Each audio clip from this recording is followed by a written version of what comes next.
Dasturimiz davom etadi. Jinoyat ishlari bo'yicha Samarqand shahar sudida o'z jigarining qotiliga aylangan ikki aka-ukaga nisbatan sud ishi ko'rib chiqildi.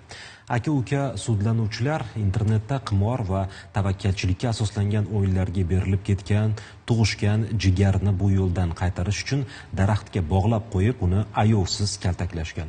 Natijada jabrlanuvchi og'ir tan jarohatlari tufayli vafot etgan. Sud qotillar ustidan qanday hukm chiqardi? Tafsilotlar muxbirimiz lavhasida. Internetdagi tavakkalchilikka asoslangan qimor o'yini bir oila taqdirini zulmatga aylantirdi. O'yinga mukkasidan ketgan ukani qaytarmoqchi bo'lgan aka-uka o'rtasidagi bahs og'ir fojia bilan yakunlandi. 29 yoshli yigit internetdagi qimorga berilib qolgan. Aka va ukasi uni bu yo'ldan qaytarishga harakat qildi, ammo tarbiyaning usuli vahshiylikka aylandi. Voqea shu yilning 20-iyun kuni Samarqand shahrida sodir bo'lgan. Marhum muntazam qimor o'yini o'ynaganligi uchun akasi va ukasi qaytarishga uringan. Uni bog'lab qo'yib, tanasining turli qismlariga bir necha marotaba qasddan urishib, jismoniy azob beradi. Vahshiylarcha kaltaklagach, uni uyiga olib kirib yotqizib qo'yadi.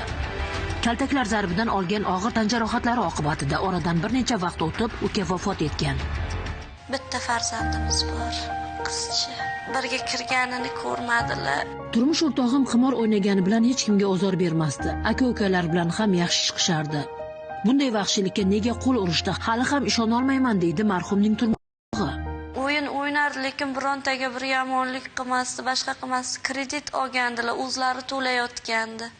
Kreditni to'lasin deb shu ishni qildim. Qaynakam, lekin sal oldin undan bir 10 kunmi 15 kun oldin erim qarib kredit uchun 7 million to'lab hammasini filsga o'tkazgandi. 1 yil 8 oy yashadik. Budka yasardilar, svarchigidalar.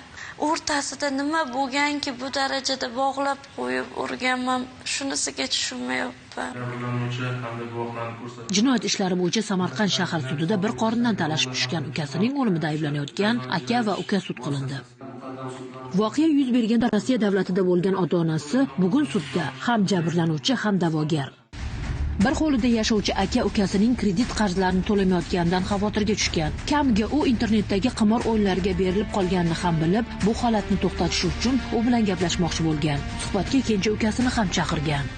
O'sha muttasil ravishda internet tarmoqlari orqali o'ynaladigan qimor o'yinlariga hamda boshqa holatidan norozi bo'lib, uni o'sha tartibga chaqirish maqsadida o'zlarining yashash xonadonlarida shu o'rtancha akasini daraxtga bog'lab, g'ayriqonuniy ravishda ozodlikdan mahrum qilib, uni badaniga elektr kabel simlari bilan bir necha marotaba o'ta shafqatsizlik bilan ko'plab tan jarohati yetkazishganligi natijasida jabrlanuvchiga o'sha o'limiga sabab bo'lgan.